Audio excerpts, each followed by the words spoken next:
Et bonjour à toutes et à tous, j'espère que vous allez pour le mieux sur ce beau mois de février, déjà presque mi-février.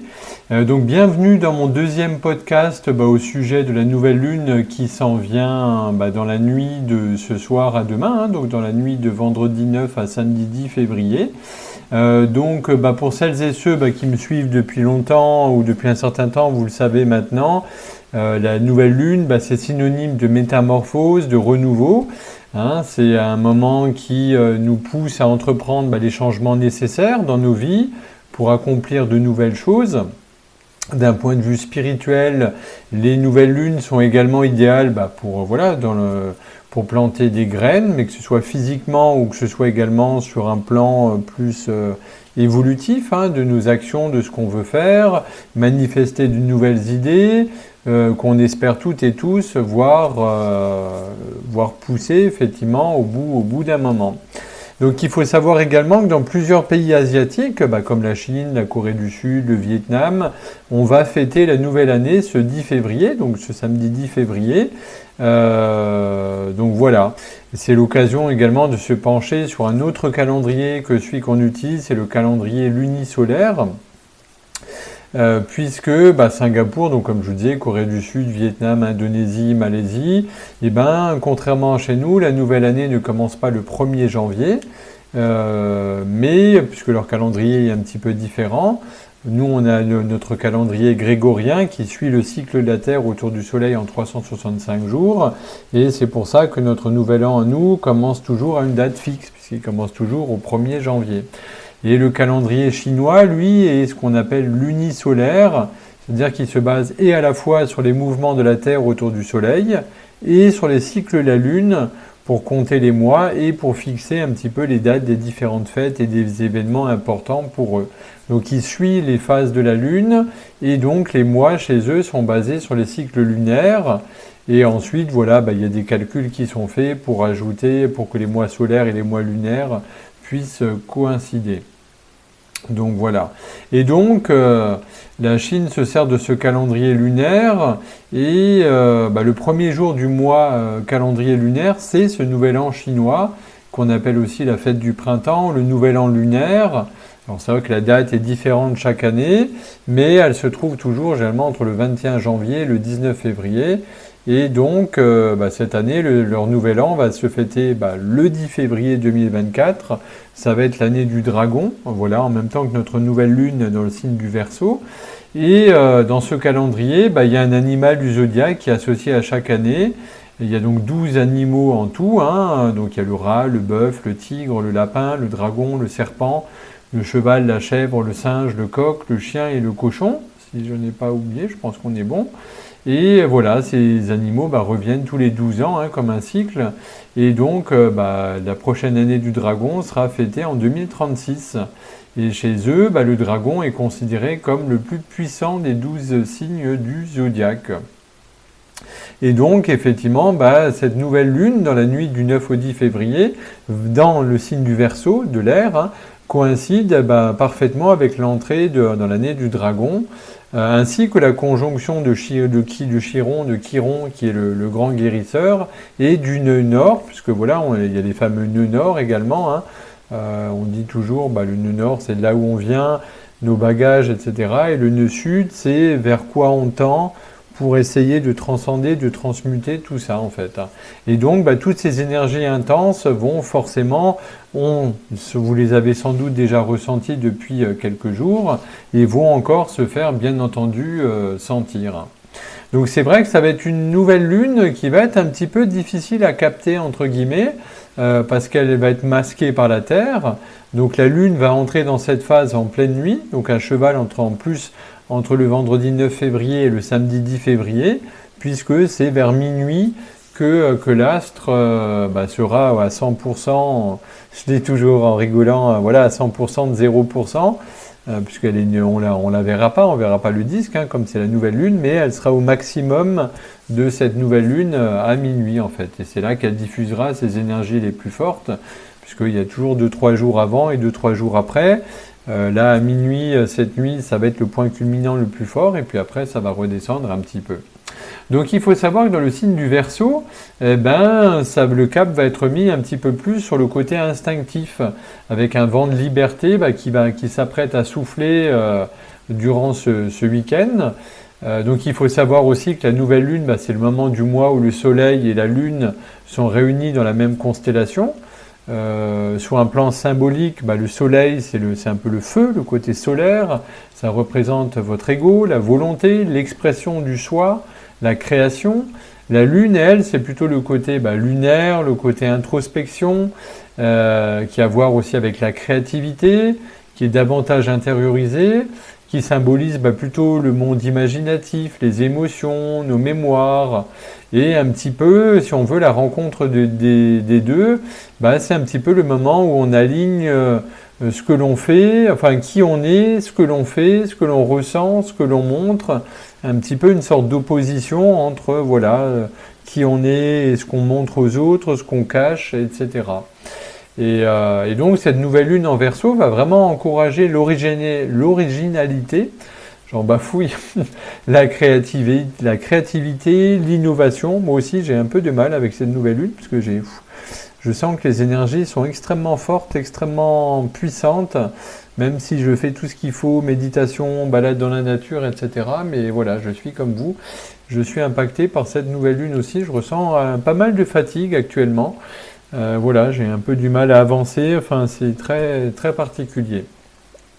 Donc cette nouvelle lune dans le signe d'air des Verseaux, donc c'est un signe d'air, celui de la communication, où faut pas hésiter à avoir des discussions, des débats, des créations collectives. C'est aussi le moment pour vous de parler de ce qui vous titille, de vous ouvrir au point de vue des autres. Et c'est aussi, il y a une autre thématique qui vient se dégager avec ces énergies, c'est un petit peu votre espace et comment vous l'habitez.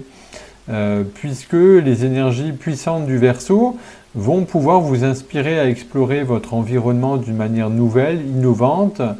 Vous allez peut-être envisager de redéfinir votre relation avec votre territoire, avec votre zone, que ce soit un territoire au niveau familial, au niveau professionnel, au niveau de vos contacts, au niveau de là où vous habitez. Ça peut se voir sur un plan physique ou plus psychologique en fait. Le Verseau représente également votre engagement, vos idéaux politiques ou autres, philosophiques, spirituels. On relie souvent également aussi le Verseau à l'écologie. Et donc, c'est un bon moment pour faire le bilan un petit peu de votre impact sur tous ces environnements et voir un petit peu comment utiliser votre créativité pour améliorer toutes ces choses. Donc de manière très concrète, cette nouvelle lune apporte vraiment une énergie de détachement de vos émotions, de votre passé, de vos différents passés, de tout ce que vous avez pu vivre, pour trouver de l'inspiration, de nouvelles ouvertures, parce que vous souhaitez être plus libre également, et que vous allez l'exprimer haut et fort pour en brisant en quelque sorte de manière symbolique vos chaînes, pour prendre un nouveau départ qui va vous permettre d'envisager différemment votre avenir, en sortant de certains schémas de pensée, de certains schémas de faire, de certaines fonctionnalités, en sortant également de certaines vieilles traditions, de certains carcans et routines qui sont désormais périmés. Donc voilà un petit bémol quand même, il faudra faire attention à vos colères, aux rébellions, aux décisions peut-être trop impulsives que vous pourrez prendre pendant cette période. Donc laissez passer un peu de temps avant de vraiment prendre des décisions carrées. Et portez plutôt attention aux groupes qui sont autour de vous, à vos amis proches, à vos parents proches, à votre conjointe ou vos compagnons ou vos enfants, vos cercles amicaux, vos communautés, etc. C'est vraiment ça le plus important. Et s'il y a 2 pistes de réflexion sur lesquelles vous pouvez particulièrement vous appuyer, c'est de vous demander d'une, est-ce que votre environnement vous correspond toujours aujourd'hui ? Environnement au sens large, bien entendu, et quel entourage vous permet réellement d'évoluer. Parce qu'on sait très bien que souvent, il y a beaucoup de personnes qui gravitent dans nos cercles, mais qui ont plutôt des fois une tendance à nous tirer vers le bas. Donc cette énergie avant-gardiste du Verseau, parce que le Verseau c'est un signe futuriste, philosophique, technologique, etc., va être particulièrement puissante dans le cosmos sur cette nouvelle lune. Donc voilà, vraiment bouclez vos ceintures, ça risque de bouger très très fort. D'autant plus que cette nouvelle lune en Verseau, elle est en carré, donc c'est un aspect avec Uranus, la planète de l'imprévu, des surprises, du côté brusque, soudain. C'est une planète complexe, Uranus, qui donne autant d'énergie positive que souvent des mauvaises ondes. Et donc, voilà, c'est une planète imprévisible, excentrique. Soit vous pourriez avoir des coups de génie inattendus, une opportunité que vous n'attendiez même plus ou que vous attendiez peut-être qui se présente. Voilà, parce que vous avez fait différentes choses, vous êtes entré en connexion avec certaines personnes ou avec des amis, et du coup, tang, c'est là où les choses se mettent en place. En tout cas, voilà, sur ce mois de février, toutes ces énergies risquent fort de vous chambouler et de vous pousser chacun hors de votre zone de confort, puisque cette nouvelle lune, c'est synonyme, toujours la nouvelle lune, c'est une nouvelle page, c'est un nouveau cycle qui démarre, un nouveau départ, associé au Verseau qui est le signe de l'innovation, puis Uranus, lui, est l'astre de la révolution, du changement, donc ça ne va pas être de tout repos. Il y a beaucoup de choses qui risquent de ne pas se passer comme prévu, justement, parce que voilà, Uranus est connu pour tout ce qui est instable, pour les surprises bonnes ou mauvaises. Bon, il n'y a rien de gravissime non plus, mais voilà, c'est des choses effectivement qu'il faut prendre en compte. Et voilà, comme il s'agit en plus de la première nouvelle lune de cette nouvelle année lunaire, c'est également pour vous un bon moment pour réfléchir un petit peu à votre état émotionnel, puisque la lune représente bien sûr nos émotions, comme je le disais avant, le côté caché, le côté intériorisé, puisqu'on a parcouru également les différents états émotionnels du zodiaque, voir un peu comment vos émotions ont pu évoluer, comment vous avez pu commencer à vous comprendre de manière un peu plus subtile, plus profonde, la lune représentant également vos sentiments de sécurité, ce qui vous permet de vous épanouir dans ce monde également, le côté féminin, le côté yin. Et plus vous allez vous sentir confiant, sûr et en sécurité, plus vous allez également être susceptible de déployer un peu vos ailes, de prendre des risques mesurés bien entendu, et de vivre pleinement, de croquer la vie à pleines dents comme on dit. Donc si voilà, vous avez envie de faire des changements, d'opérer des changements dans l'un ou l'autre domaine de votre vie, cette nouvelle lune, c'est vraiment le bon moment pour commencer. Donc après, ce qui est important aussi, c'est de suivre un petit peu le flow, comme on dit, puisque Uranus, la planète maîtresse du Verseau, les deux sont également en position miroir et en complément, et également très actifs sous cette nouvelle lune. Donc comme je le disais, ça va apporter beaucoup d'instabilité. Il y a des choses qui peuvent changer brutalement, se déplacer tout d'un coup, qui vont vous obliger à redéfinir peut-être également certaines choses dans votre vie, changer vos plans, vos stratégies. Vous allez pouvoir être peut-être inspiré également à faire des changements pour justement qu'il y ait un plus grand sentiment de liberté, d'innovation. Et voilà, et quand cette énergie uranienne est extrêmement puissante et forte, comme là c'est le cas, c'est important de suivre le courant, de ne pas non plus vouloir nager à contre-courant. Et il faut vraiment, ça encourage le lâcher-prise, faire confiance au processus, aux énergies, voilà, vraiment lâcher, se reposer, vous accorder du temps. Accepter également le ou les changements qui s'opèrent à vous, puisque c'est pas toujours négatif, on le sait. Vous le savez également, des fois c'est pour votre bien, même si sur le coup ça fait un petit peu râler. C'est quand les choses changent, évoluent, qu'on peut vraiment améliorer.